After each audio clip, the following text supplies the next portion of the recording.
glue, so we use the glue to glue the sticking out part on it. And then let's do the soft magnets this time. Okay, and run.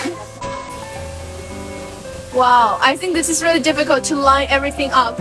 I'm really, this is not my thing. I'm not good at this one at all. I like the big ones, you know? I like the big ones. Check it out.